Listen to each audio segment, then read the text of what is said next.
اعوذ باللہ من الشیطان الرجیم بسم اللہ الرحمن الرحیم معزز ناظرین و سامعین السلام علیکم۔ اعوذ باللہ من الشیطان الرجیم بسم اللہ الرحمن الرحیم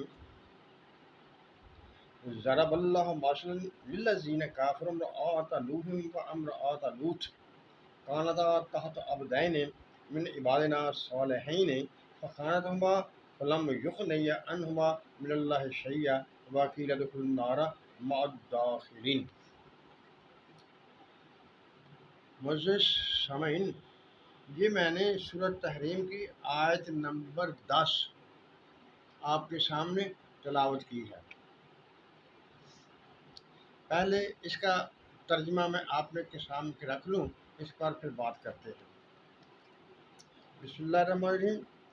ضرب اللہ مثلا للذین کفروا، ضرب اللہ پیش کی مثلا اللہ نے مثال للذین کفروا ان لوگوں کے جو کافر ہیں، امرأۃ نوح و امرأۃ لوط، نوح اور لوط کی بیویوں کی، کانتا وہ دونوں تھیں، تحت عبدین ہمارے دو بندوں کے تحت، من عبادنا صالحین جو کہ نیک تھے، فخانتہما پس ان دونوں نے ان کی خیانت کی، فلم یغنیا عنہما من اللہ شیئا اور انہیں اللہ سے کوئی چیز بچا نہ سکی، وقیل ادخلوا النار مع الداخلین اور ان دونوں سے کہا گیا کہ تم داخل ہونے والوں کے ساتھ آگ میں داخل ہو جاؤ۔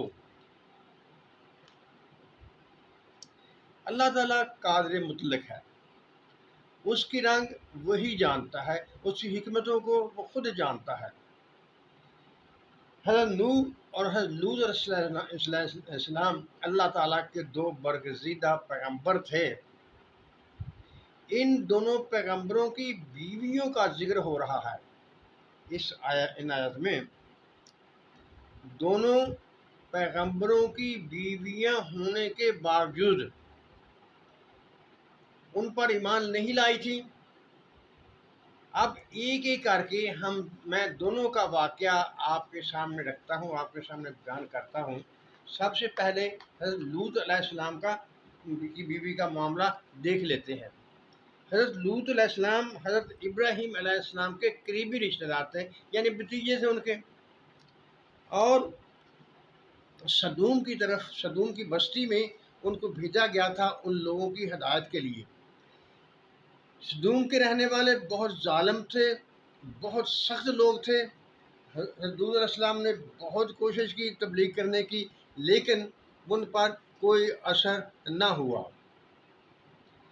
حضرت لوط علیہ السلام کی بیوی جو تھی وہ بھی حضرت لوط علیہ السلام پر ایمان نہیں لائی تھی، بلکہ وہ جو کوئی بھی حضرت لوط علیہ السلام کے گھر میں آتا تھا اس کی خبر وہ ان لوگوں کو دے دیتی تھی، اپنی قوم والے لوگوں کو ان کی خبر دیتی تھی۔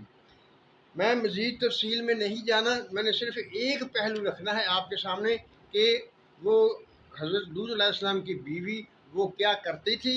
یہاں واقعات اور بھی ہیں جو بیان کیے جا سکتے ہیں، لیکن میں صرف یہیں پر انحصار کروں گا کہ وہ حضرت لوط علیہ السلام کی بیوی جو تھی وہ اپنے گھر کی خبریں اپنی قوم کے لوگوں کو دے دیا کرتی تھی۔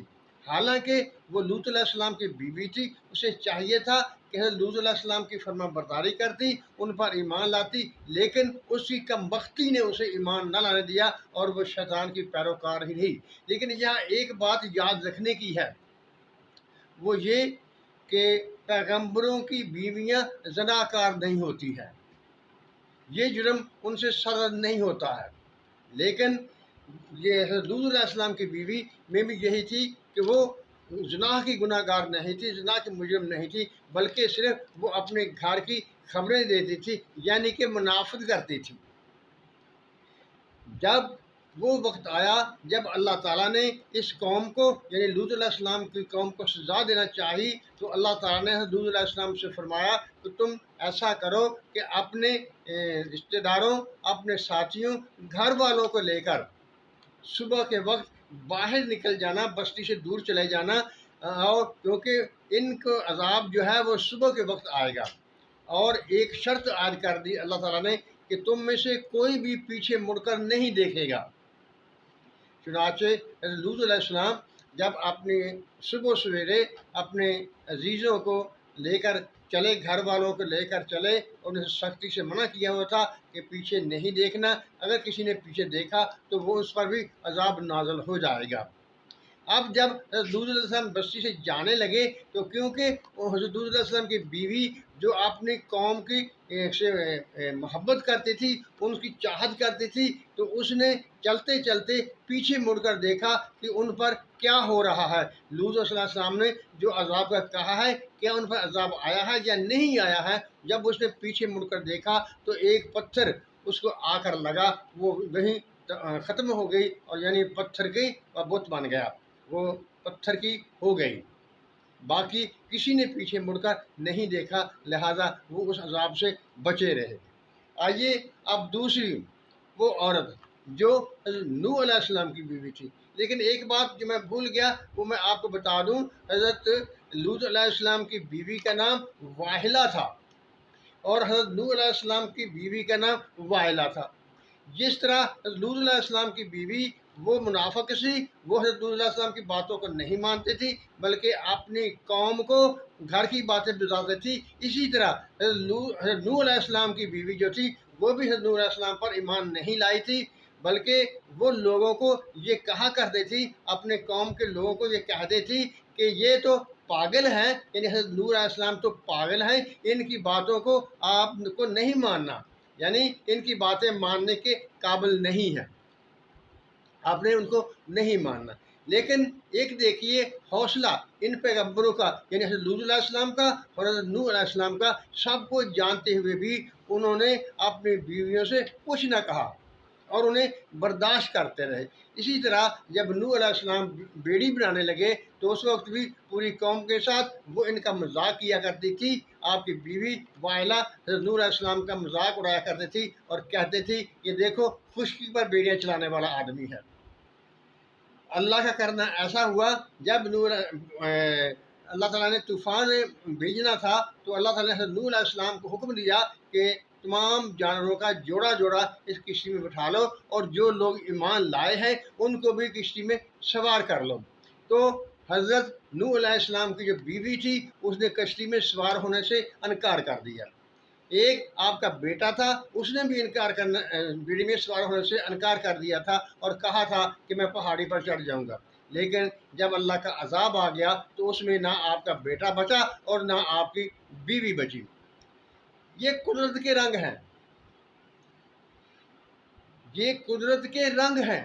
قدرت اپنی حکمت، اپنی دائیوں کو خوب سمجھتی ہے اور خود خوب کام کرنا جانتی ہے، یعنی اس کا کیا انجام ہوگا، کسی کا کیا فائدہ ہوگا، یہ سب قدرت کو پتہ ہوتا ہے۔ یعنی اللہ تعالیٰ ہر کام کا نتیجہ جانتا ہے اور وہ نتیجے کے لحاظ سے کاموں کرتا ہے۔ یہ دو عورتوں کی مثال اللہ تعالیٰ نے اپنے پیغمبروں کی بیویوں کی مثال اپنے سامنے رکھ دی اور ہمیں یہ بتا دیا کہ اگر ہم خود اعمال نہیں کریں گے، اگر اپنا ایمان ٹھیک نہیں رکھیں گے تو ہمیں کوئی نسبت بچا نہیں سکے گی۔ میں اس سے زیادہ اور کوئی بات نہیں کروں گا، کیونکہ نسبت بھی صرف اسی وقت کام آتی ہے جب ہم خود صاحب ایمان ہوں، اللہ کے احکام پر ایمان لائیں اور خود کوشش کریں، تو پھر نسبت کام آتی ہے، اس کے بغیر نسبت بھی کام نہیں آتی۔ جیسا کہ نوح علیہ السلام نے اپنے بیٹے کے بارے میں کہا تھا، یا اللہ وہ تو میرے اہل میں سے تھا، تو اللہ تعالیٰ نے اس کے جواب میں فرمایا تھا کہ وہ تیرے اہل میں سے نہیں تھا، کیونکہ وہ تیری باتوں کو نہیں مانتا تھا۔ معزز ناظرین سامعین، یہ جتنی مثالیں قرآن مجید میں بیان کی گئی ہیں یا بزرگوں نے ہمارے سامنے رکھی ہیں، ان سب کا صرف ایک ہی مقصد ہوتا ہے کہ ہمارے دل نرم ہو جائیں اور ہم اللہ تعالیٰ کی عظمت کو پہچان سکیں اور اپنے ایمان کو مضبوط کر سکیں۔ معزز ناظرین سامعین، اللہ تعالیٰ ہم سب پر اپنی رحمتوں کی بارش کرے اور ہمارے ایمان کو مضبوط قائم و دائم رکھے تاکہ ہم آخرت کے امتحان میں پاس ہو سکیں۔ آمین۔ اللہ حافظ۔